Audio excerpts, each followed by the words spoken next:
Hello बच्चों, कैसे हो आप सब। एक बार फिर से आप सभी का स्वागत है मेरा दूरदर्शन मेरा विद्यालय में। मैं उम्मीद करता हूँ कि आपको जो घर पर विद्यालय का अनुभव मिल रहा है आप उसे बहुत एंजॉय कर रहे होंगे और एंजॉयमेंट के साथ साथ पढ़ाई भी कर रहे होंगे।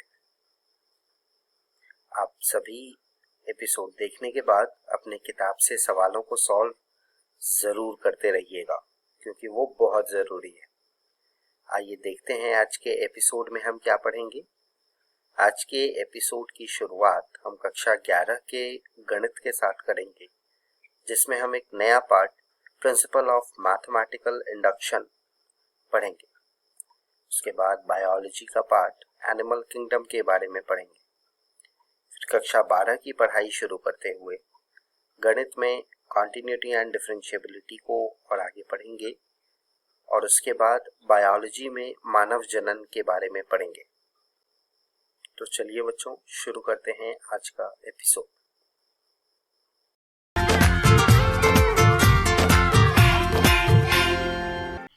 नमस्कार दोस्तों, आज हम पढ़ेंगे गणितीय आगमन का सिद्धांत भाग 1। तो चलिए शुरू करते हैं। इस वीडियो में हम पढ़ेंगे गणितीय आगमन के सिद्धांत की परिभाषा तथा उसका सूत्र।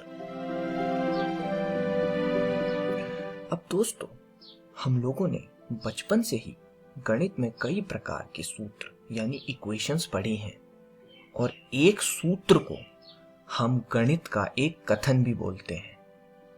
तो गणितीय आगमन का सिद्धांत एक ऐसी तकनीक है जिसकी मदद से हम गणित के कुछ सूत्रों को सिद्ध कर सकते हैं। आइए देखते हैं। हमारे पास उदाहरण के लिए विषम संख्याओं का योग होगा 1 जमा 3 जमा 5 अप टू 2n-1, जो कि बराबर होता है n स्क्वायर के। और यह सूत्र सदैव विषम संख्याओं के लिए सही है। अब गणितीय आगमन के सिद्धांत से हम इसे प्रूव कर सकते हैं।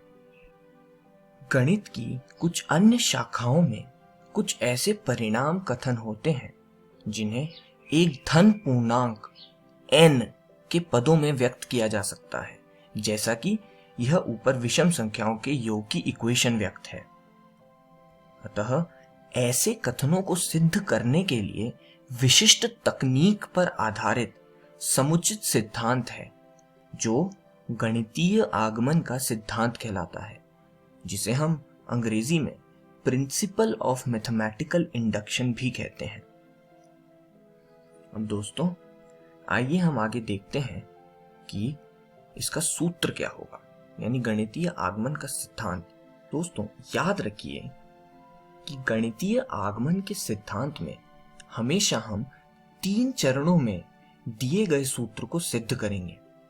अब कल्पना कीजिए कि एक धन पूर्णांक Pn से संबंध एक दिया गया कथन कुछ इस प्रकार है, यानी 1 + 3 + 5 अप टू 2n-1, यानी विषम संख्याओं का योग, जो कि बराबर होगा n स्क्वायर के। अब हम गणितीय आगमन के सिद्धांत के 3 चरण देख लेंगे।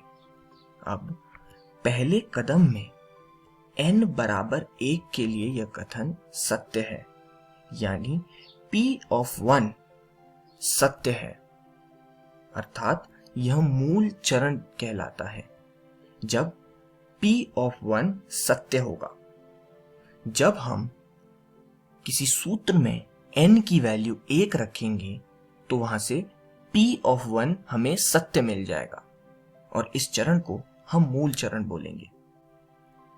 दूसरा कदम, अब हम n बराबर k के लिए इसे सत्य मान लेंगे, जहां k एक प्राकृत संख्या है, यानी P(k) को सत्य मान लेंगे।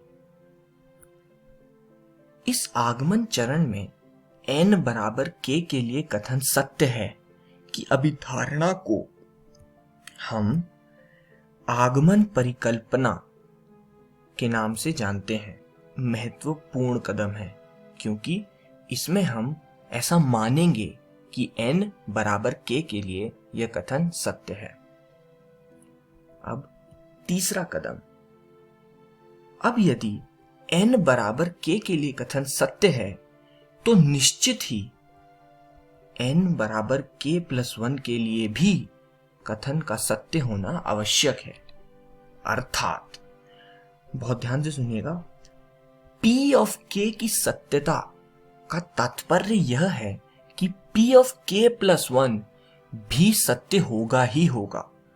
अतः हमें तीसरे कदम में ही लेफ्ट हैंड साइड और राइट हैंड साइड को बराबर प्रूव करना है, और इसे हम आगमन चरण यानी इंडक्शन स्टेप बोलते हैं।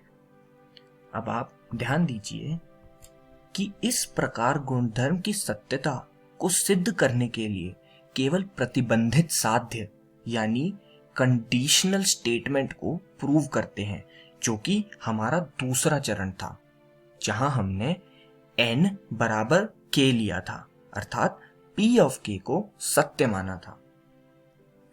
तो दोस्तों, याद रखिए कि गणितीय आगमन के सिद्धांत में हमेशा 3 चरणों में सूत्र को सिद्ध करेंगे। इस वीडियो में हमने सीखा गणितीय आगमन की परिभाषा तथा उसका सूत्र। अगली वीडियो में हम उदाहरण द्वारा सूत्र को सिद्ध करना सीखेंगे। धन्यवाद दोस्तों।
जीव विज्ञान की इस वीडियो में आप सभी का स्वागत है।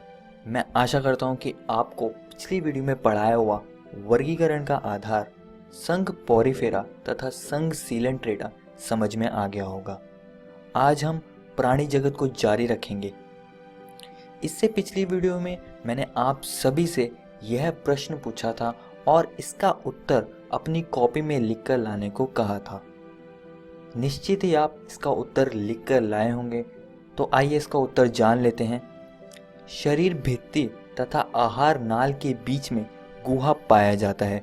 कुछ प्राणियों में यह उपस्थित होता है, जैसे एनालिड, मोलस्क इत्यादि, परंतु कुछ में अनुपस्थित होता है, जैसे प्लैटीहेल्मिन्थीज, तथा कुछ में मेसोडर्म से आच्छादित नहीं होता, जैसे एस्कीहेल्मिन्थीज।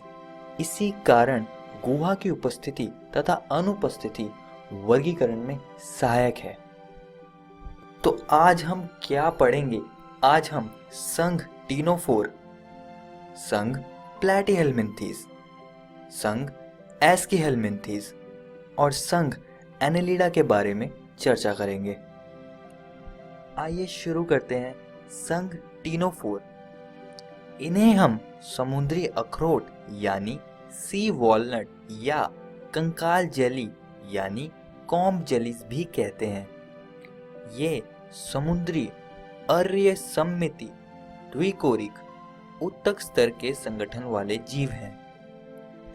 इनमें जीव संदीप्ति यानी बायोल्यूमिनेसेंस होना इनकी मुख्य विशेषता है। अब इनकी मुख्य विशेषता बायोल्यूमिनेसेंस को समझने के लिए यहाँ देखिए। यह प्राणी अपने शरीर से प्रकाश उत्पन्न करते हैं और यही बायोल्यूमिनेसेंस यानी जीव संदीप्ति कहलाता है, और यह बात आप सभी दोस्तों को याद रखनी है। आइए संघ टीनोफोर की कुछ और महत्वपूर्ण बातों पर चर्चा करते हैं। इनमें 8 पक्षमाभी कंकद पट्टिका होती है, जो चलन में सहायता करती है। निषेचन, बाह्य तथा परिवर्धन अप्रत्यक्ष होता है, जिसमें कि लार्वावस्था होती है। उदाहरण के लिए प्लूरोब्रैकिया तथा टीनोप्लाना इसका उदाहरण है, जिसका चित्र आप देख सकते हैं। यह प्लूरोब्रैकिया है और यह टीनोप्लाना है। यहाँ पर संघ टीनोफोर समाप्त होता है। आइए अब आगे बढ़ते हैं। संघ प्लैटीहेल्मिन्थीज, ये प्राणी चपटे होते हैं, इसलिए इन्हें चपटे कृमि कहते हैं, और यह प्राणी ज्यादातर परजीवी के रूप में पाए जाते हैं। ये द्विपार्श्व सममिति यानी बायलेटरल सिमेट्री त्रिकोरिक अगुह्य अंग स्तर के संगठन वाले जीव हैं। ज्वाला कोशिकाएं परासरण नियंत्रण यानी ऑस्मोरेगुलेशन तथा उत्सर्जन यानी एक्सक्रीशन में सहायता करती है। ज्वाला कोशिका इस संघ की विशेष कोशिका है, और यह बात आप सभी दोस्तों को याद रखनी है। आइए संघ प्लैटीहेल्मिन्थीज की कुछ और महत्वपूर्ण बातें समझते हैं। ये उभय लिंगाश्रयी यानी हर्मेफ्रोडाइटी होते हैं। निषेचन आंतरिक होता है तथा परिवर्धन में बहुत सी लार्वावस्था पाई जाती है। जरा यहाँ देखिए दोस्तों, यह चित्र टीनिया यानी फीताकृमि का है, जो कि प्लैटीहेल्मिन्थीज का सदस्य है। इसके मुंह की तरफ देखिए, यहाँ अंकुश तथा चूषक हैं, जो इन्हें परजीवी होने में मदद करती है। यह चित्र आपके एनसीईआरटी की किताब का है, जिसमें मैंने संघ प्लैटीहेल्मिन्थीज के 2 सदस्य दिखाए हैं। पहला है फीताकृमि यानी टीनिया, और दूसरा है पर्णकृमि यानी फैसियोला। और यहाँ पर दोस्तों संघ प्लैटीहेल्मिन्थीज समाप्त होता है। और चलिए अब हम बात करेंगे संघ एस्कीहेल्मिन्थीज के बारे में। इन्हें हम गोल कृमि यानी राउंड वर्म्स कहते हैं। ये मुक्त जीवी, जलीय अथवा स्थलीय तथा पौधे एवं प्राणियों में परजीवी भी होते हैं। ये द्विपार्श्व सममिति, त्रिकोरिक, कूट प्रगुही अंग तंत्र स्तर के संगठन वाले प्राणी होते हैं। आइए संघ एस्के हेलमिंथिस की कुछ और महत्वपूर्ण बातों पर चर्चा करते हैं। इनमें आहार नाल पूर्ण होती है, जिसमें सुपरिवर्धित पेशीय ग्रसनी यानी मस्कुलर फैनेक्स होता है।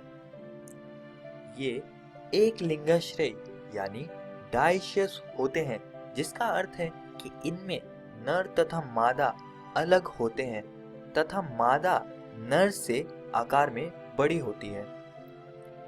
निषेचन आंतरिक होता है तथा परिवर्धन प्रत्यक्ष, जिसमें शिशु वयस्क के समान ही दिखते हैं, अथवा अप्रत्यक्ष, जिसमें लार्वावस्था होती है। आइए अब हम इनके कुछ उदाहरणों को देखते हैं। पहला है एस्केरिस, दूसरा है व्यूचेरिया और तीसरा है एनसाइक्लोस्टोमा। दोस्तों, आप सभी को कुछ उदाहरण इस संघ के याद ही रखने हैं और यहाँ पर यह संघ समाप्त होता है। आइए आगे बढ़ते हैं और अब हम पढ़ेंगे संघ एनेलिडा। ये प्राणी जलीय, स्थलीय, स्वतंत्र तथा परजीवी हैं।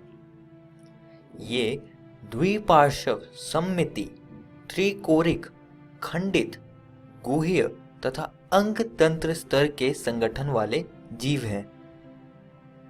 वृक्क यानी नेफ्रिडिया परासरण नियमन तथा उत्सर्जन में सहायक है और यह बात आप सभी दोस्तों को याद रखनी है।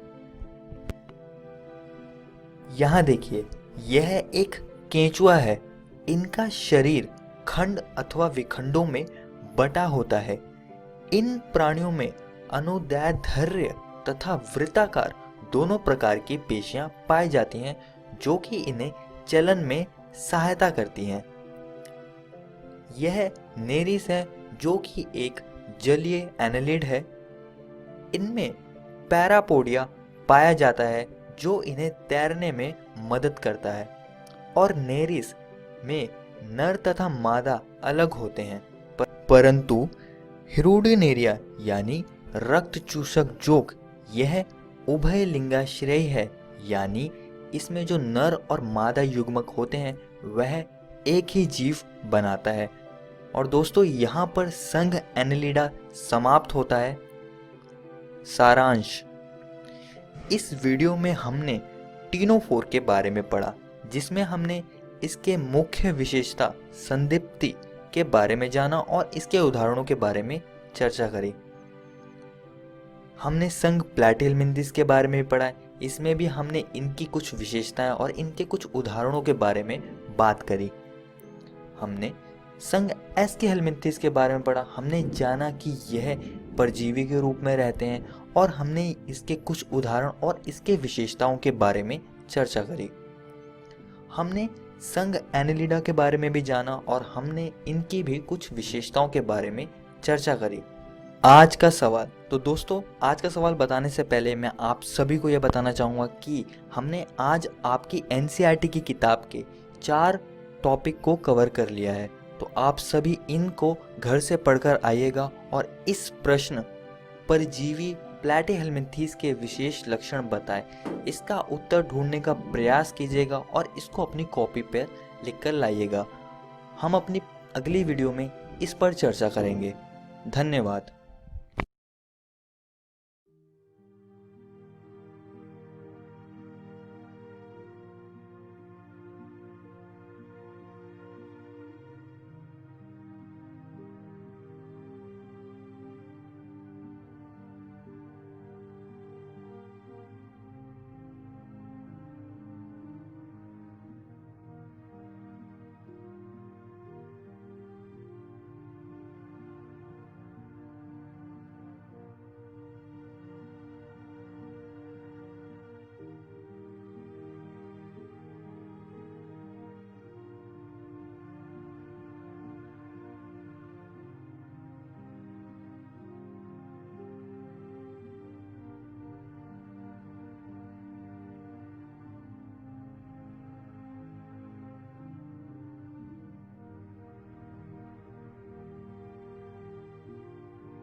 कोरोना से डरे नहीं, एहतियात बरतें। वैसे तो स्वच्छता और व्यक्तिगत साफ सफाई हर समय जरूरी है, लेकिन अभी कोरोना महामारी फैलने के दौर में यह एकदम आवश्यक हो गई है। बस यह जानने की जरूरत है कि साफ सफाई करने के दौरान आप किन बातों के प्रति विशेष तौर पर सजग रहें। आइए इसे बिंदुवार समझ लें।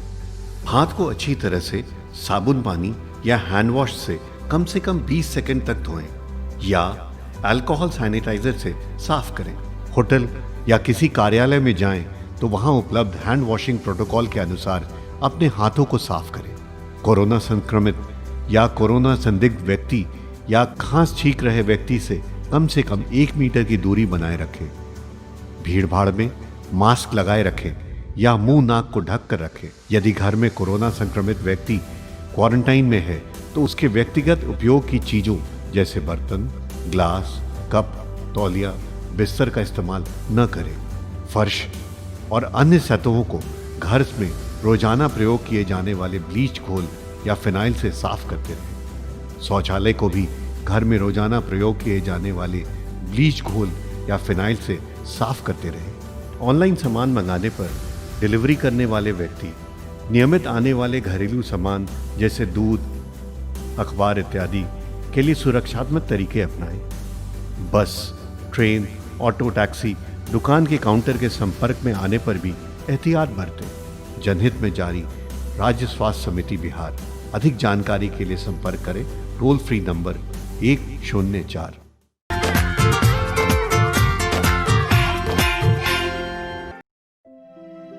नमस्कार दोस्तों, आज के इस वीडियो में आपका स्वागत है। आज हम पढ़ेंगे पाठ सांतत्य तथा अवकलनीयता का भाग 6। पिछले भागों में हमने जाना एक फलन कब संतत होता है, कब अवकलनीय होता है और इन दोनों के बीच क्या संबंध होता है।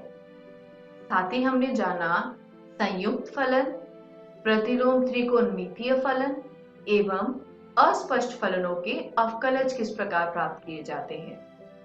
साथ ही हमने सीखा श्रृंखला नियम।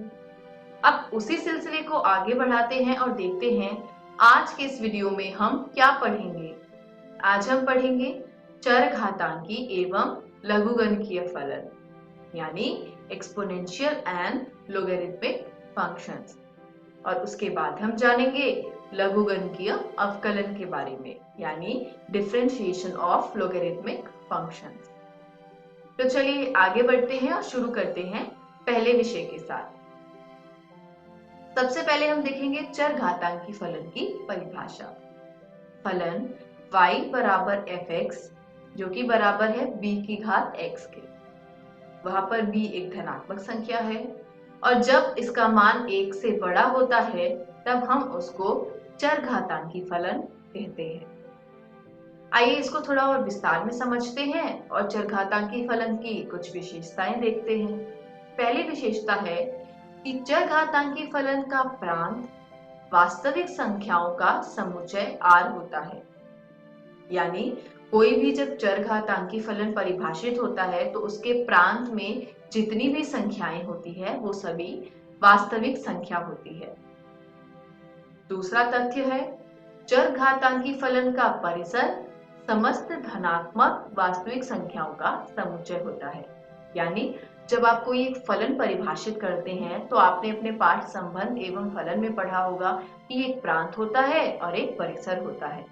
प्रांत में सभी वास्तविक संख्याओं का समुच्चय r है और परिसर में केवल धनात्मक वास्तविक संख्याओं के समुच्चय को लिया गया है। बिंदु 0,1 चरघातांकी फलन के आलेख पर सदैव होता है। किसी भी वास्तविक संख्या को यदि आप लें जिसका मान 1 से बड़ा हो और ऐसी संख्या को आप b कहें तो ऐसी किसी भी संख्या की घात जब आप 0 लेते हैं तो उसका मान हमेशा 1 होता है, यानी वो आलेख पर हमेशा मौजूद रहेगा।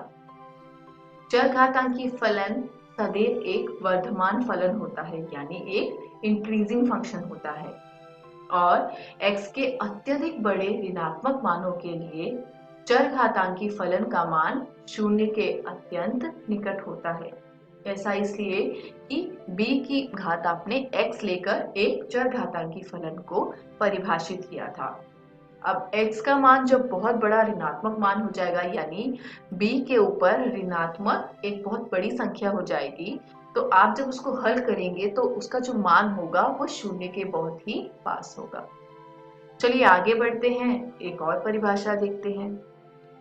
ये परिभाषा है लघुगणकीय फलन की। मान लीजिए कि b एक वास्तविक संख्या है और उसका मान 1 से बड़ा है। तब हम कहते हैं कि b आधार पर a का लघुगणक x है यदि b की घात x बराबर a हो। तो जब b की घात x बराबर a होगा तो हम कहेंगे कि a का लघुगणक जो है वो x है, और किसके आधार पर? b के आधार पर। एक लघुगणकीय फलन जिसका आधार b है वो कुछ इस प्रकार से परिभाषित होता है, r प्लस से r की तरफ। यहाँ r प्लस जो है वो इस फलन का प्रांत है, जो कि सभी धनात्मक वास्तविक संख्याओं का समुच्चय है, और जो परिसर है वो क्या है? वो सभी वास्तविक संख्याओं का समुच्चय है। यानी आप एक धनात्मक संख्या लेंगे, उसके बाद आपको जो उसका उत्तर प्राप्त होगा वो कोई भी एक वास्तविक संख्या हो सकता है। चलिए आगे बढ़ते हैं, इस आकृति की सहायता से समझने की कोशिश करते हैं।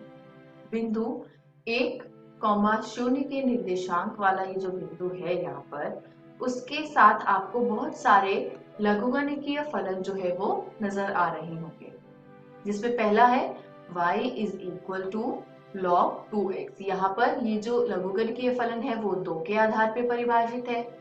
नीचे जो है वो e के आधार पे परिभाषित है, और जो सबसे नीचे है वो 10 के आधार पर परिभाषित है।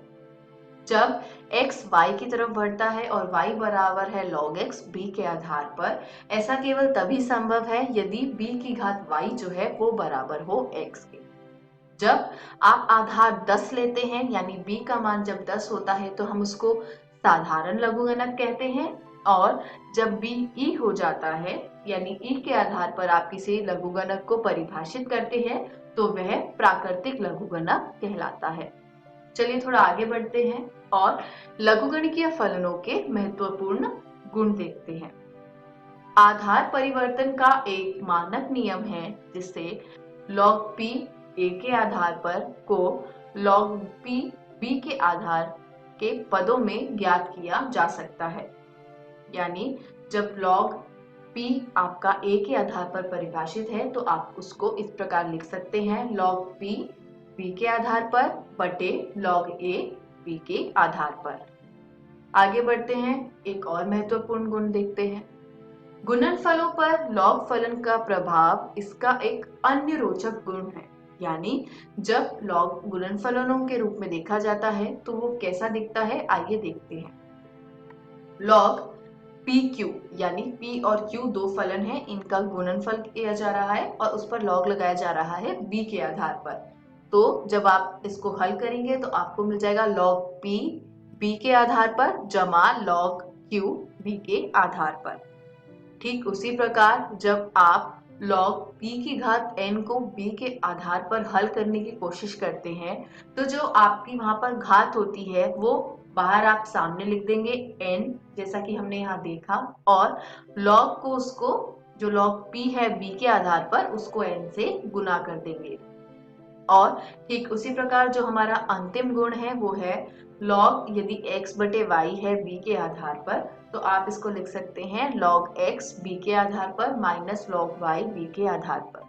अब ये जितने महत्वपूर्ण गुण आपको मैंने बताए हैं ये आपको सत्यापित करने के लिए नहीं आएंगे। प्रश्न कुछ इस प्रकार के होंगे कि उसमें ये गुणन रूप में दिया होगा या घात के रूप में दिया होगा, और यदि आपको उसका परिणाम याद है तो आप आसानी से वहां उसको हल कर पाएंगे। तो जरा इन गुणों को ध्यान से पढ़िएगा। आगे बढ़ते हैं और एक प्रमेय देखते हैं। x के सापेक्ष e की घात x का अवकलज e की घात x ही होता है। यानी जब आप d बटे dx लेते हैं ex का तो उत्तर में ex ही आता है। तो जब भी आपके पास फलन ex के रूप में होगा याद रखिएगा कि अवकलज स्वयं वही संख्या हो जाएगी।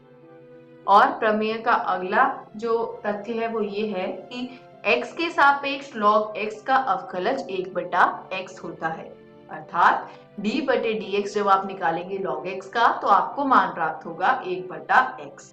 ये दोनों ऐसे परिणाम हैं जो कभी भी परिवर्तित नहीं होते और आपको बहुत ही जगह इसको उपयोग करना पड़ेगा, तो इनको जरा अपनी नोटबुक में लिख लीजिएगा। आगे बढ़ते हैं और देखते हैं एक उदाहरण। x के सापेक्ष निम्नलिखित का हमें अवकलन करना है, जिसमें पहला है e की घात -x और दूसरा है sin log x, जहां पर x का मान 0 से बड़ा है।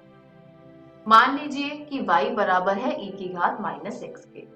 अब यहाँ पर आपको श्रृंखला नियम का प्रयोग करना होगा। dy/dx बराबर होगा d/dx किसके, e x यानी e की घात -x के। तो अब यहाँ पर श्रृंखला नियम का प्रयोग करते हुए हम क्या करेंगे, d का जब हम dx निकालेंगे e की घात -x का, तो नीचे x है और ऊपर -x है, इसलिए हम बीच में d -x को यहाँ पर लगा देंगे।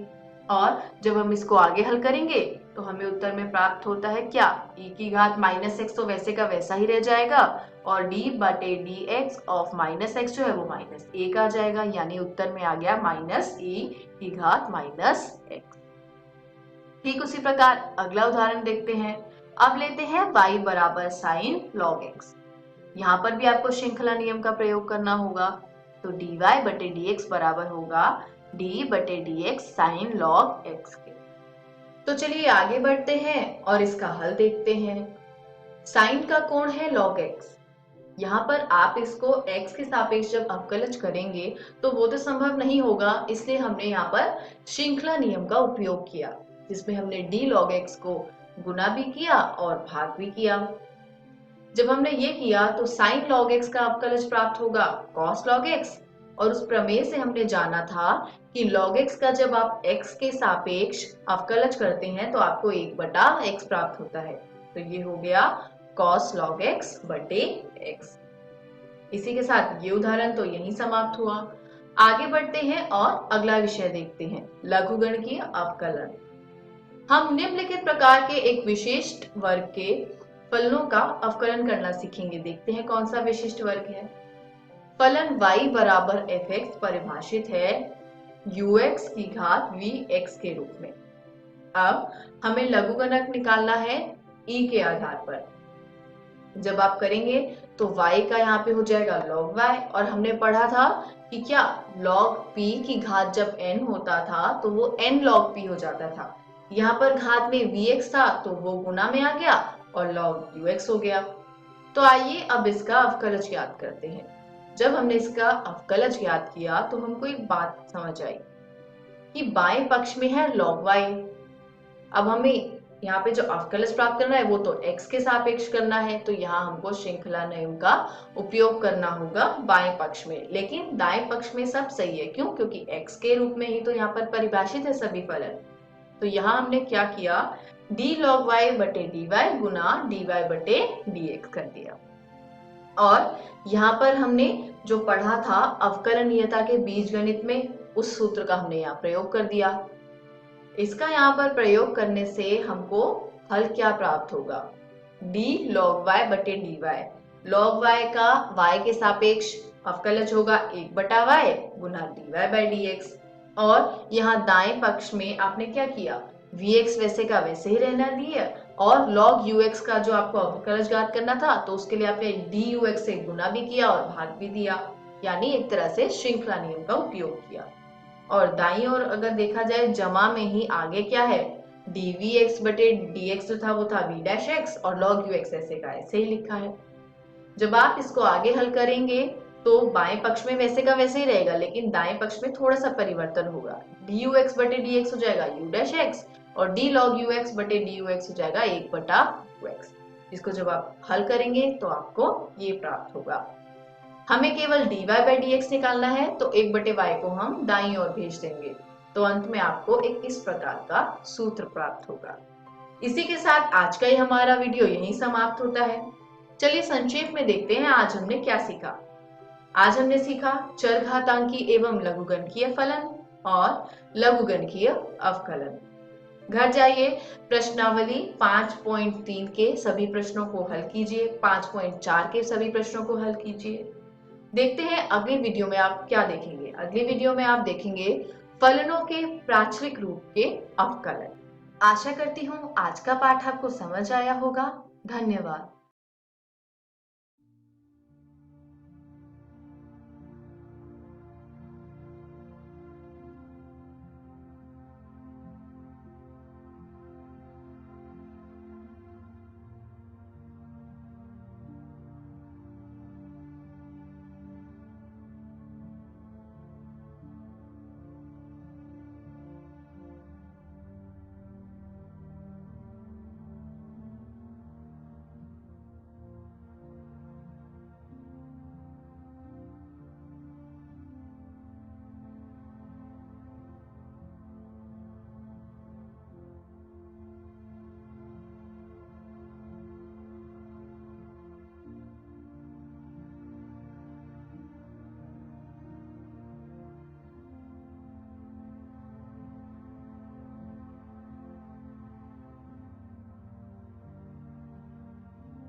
हेलो दोस्तों, आज भी हम अध्याय मानव जनन को जारी रखेंगे।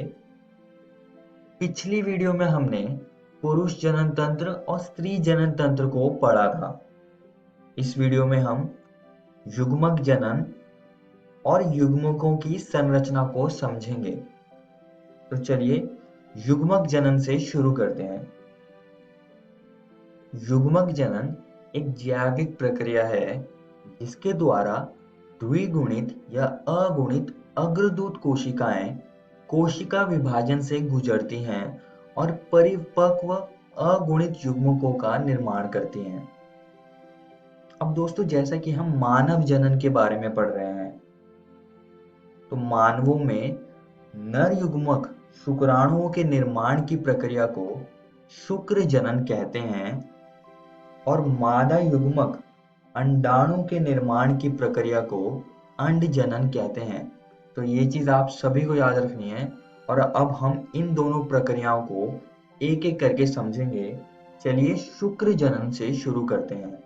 अब दोस्तों, यौवनारंभ के समय GnRH यानी कि गोनाडोट्रोपिन रिलीजिंग हार्मोन उत्पन्न होने लगता है, जो कि पिट्यूटरी ग्लैंड पर काम करता है, जिससे कि pituitary gland follicle stimulating hormone FSH और ल्यूटिनाइजिंग हार्मोन LH को उत्पन्न करने लगते हैं। अब ये ल्यूटिनाइजिंग हार्मोन LH लीडी कोशिकाओं पर कार्य करता है, जिससे कि नर हार्मोन टेस्टोस्टेरोन उत्पन्न होने लगता है। और दोस्तों, FSH यानी कि फॉलिकल स्टिमुलेटिंग हार्मोन सर्टोली कोशिकाओं पर कार्य करता है, जिससे कि ABP यानी कि एंड्रोजन बाइंडिंग प्रोटीन उत्पन्न होता है। अब इस ABP से जो टेस्टोस्टेरोन है वो बाइंड कर लेता है, जिससे कि शुक्र जनन की प्रक्रिया शुरू हो जाती है। अब दोस्तों, टेस्टोस्टेरोन हार्मोन की वजह से जो स्टेम कोशिकाएं होती हैं वो दो तरह के स्पर्मेटोगोनिया सेल्स में डिवाइड हो जाती है, यानी कि विभाजित हो जाती है। टाइप A कोशिका और टाइप B कोशिका। जो टाइप A कोशिका होती है वो बेसल लैमिना पर ही रुकी रहती है, जो कि लगातार विभाजित होती है, जिससे कि शुक्र जनन की प्रक्रिया कभी रुकती नहीं है।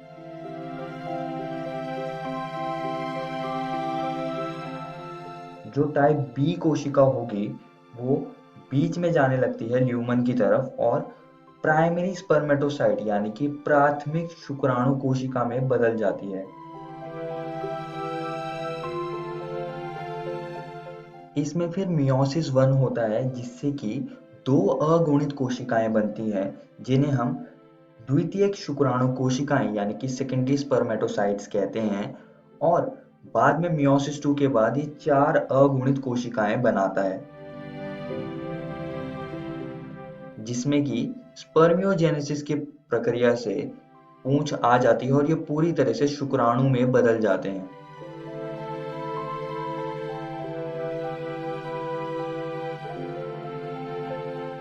अब इन सब प्रक्रियाओं के बाद वीर्य सेचन नाम की प्रक्रिया होती है। तो आइए अब इसको समझते हैं। शुक्राणु जनन के पश्चात शुक्राणु शीर्ष सर्टोली कोशिकाओं में अंतः स्थापित हो जाते हैं, और अंत में जिस प्रक्रिया द्वारा शुक्राणु शुक्रजनक नलिकाओं से मोचित होते हैं उस प्रक्रिया को वीर्य सेचन यानी कि स्पर्मिएशन कहते हैं। अब दोस्तों, संभोग के दौरान जो नर होता है वो वीर्य को उत्पन्न करता है। वीर्य में सेमिनल प्लाज्मा और शुक्राणु होते हैं। ये चीज आप सभी को याद रखनी है। आइए दोस्तों, अब आगे बढ़ते हैं और शुक्राणु की संरचना को समझते हैं। तो जैसे कि आप ये चित्र देख सकते हैं, यह एक शुक्राणु का है। शुक्राणु के 4 अहम हिस्से होते हैं। पहला शीर्ष, दूसरा ग्रीवा, तीसरा मध्य खंड और एक पूंछ। अब दोस्तों, शुक्राणु का पूरा शरीर प्लाज्मा झिल्ली से ढका होता है। यहाँ पर अग्रपिंडक होता है जिसमें कि कई सारे एंजाइम्स होते हैं जो कि अंडाणु के निषेचन में मदद करते हैं, और यहाँ पर केंद्रक युक्त गुणसूत्री पदार्थ होते हैं, और मध्य खंड में कई सारे माइटोकॉन्ड्रिया होते हैं जो कि पूंछ को गति प्रदान के लिए ऊर्जा उत्पन्न करते हैं। आइए दोस्तों, अब आगे बढ़ते हैं और अंड जनन की प्रक्रिया को समझते हैं। अब दोस्तों, अगर मैं आपको सरल तरीके से समझाऊं तो अंड जनन की शुरुआत भ्रूणीय परिवर्धन के चरण के दौरान ही हो जाती है, जब कई मिलियन मात्र युग्मक कोशिकाएं यानी कि अंड जननी प्रत्येक भ्रूणीय अंडाशय के अंदर विनिर्मित होती है।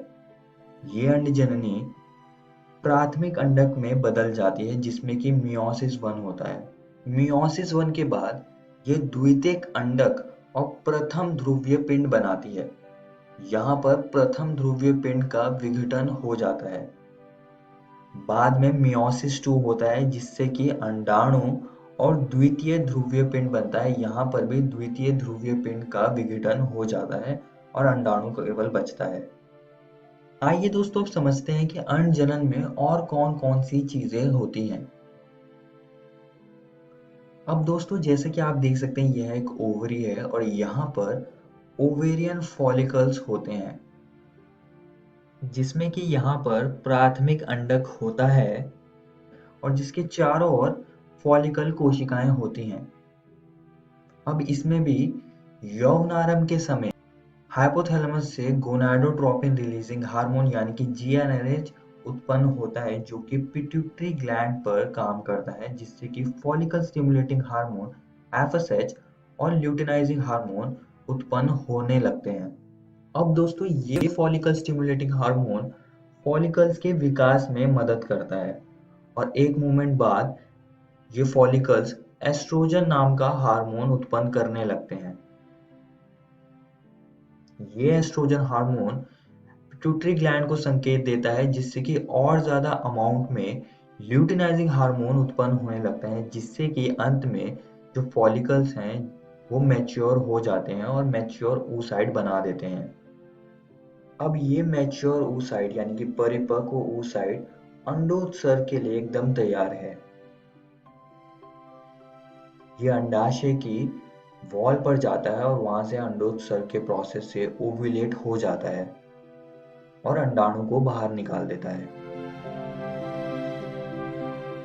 और जो बचा हुआ हिस्सा है वो कॉर्पस लूटियम में बदल जाता है।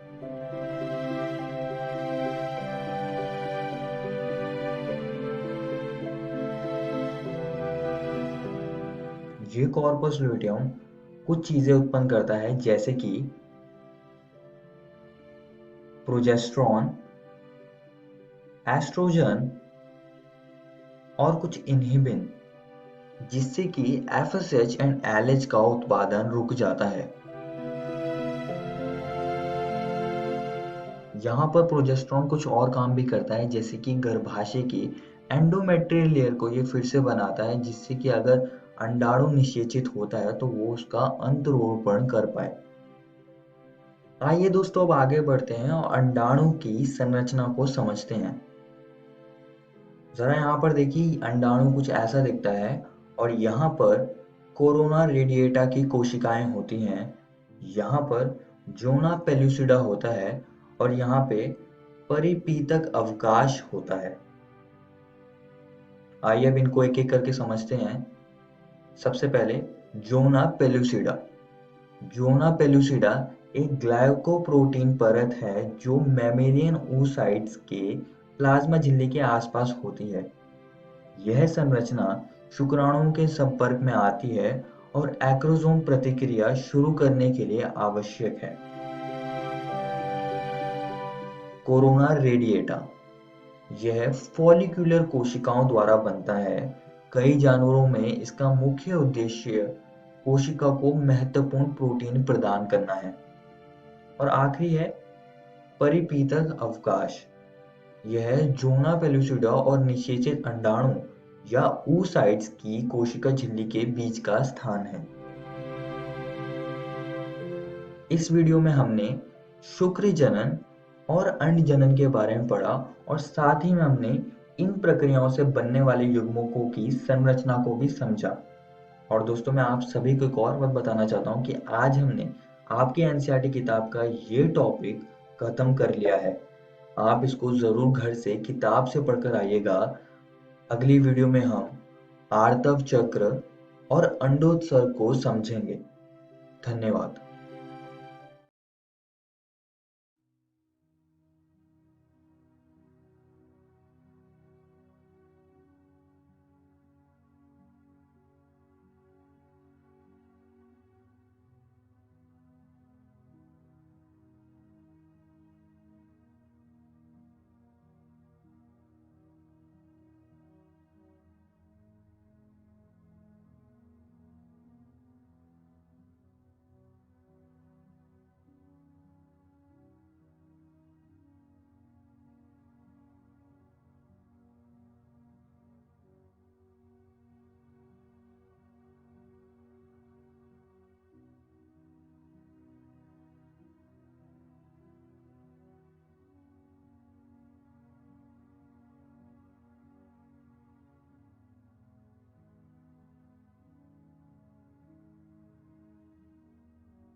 कोरोना वायरस जैसी महामारी से बचाव के लिए देश भर में लॉकडाउन है।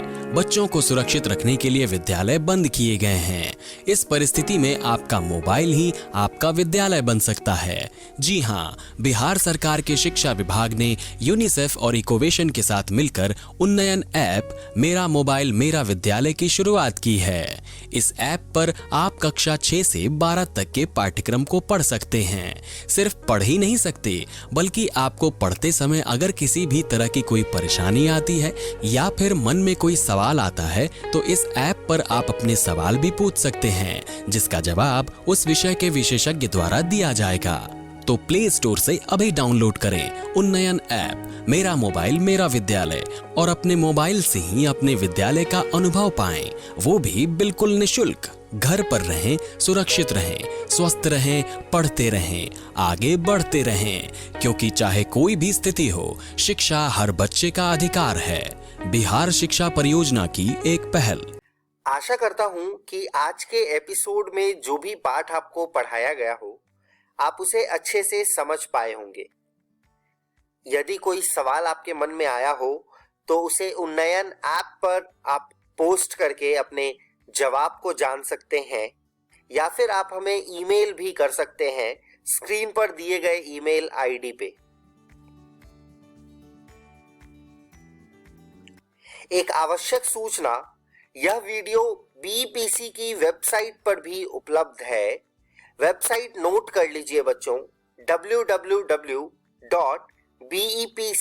ssa.in। जब आप इस वेबसाइट पर जाएंगे तो डिजिटल लर्निंग वाले सेक्शन में जाकर आप इस वीडियो को देख सकते हैं। मिलते हैं बच्चों अगले एपिसोड में कुछ और रोचक पाठ के साथ। तब तक के लिए घर में रहिए, सुरक्षित रहिए और पढ़ते रहिए। बाय बाय बच्चों।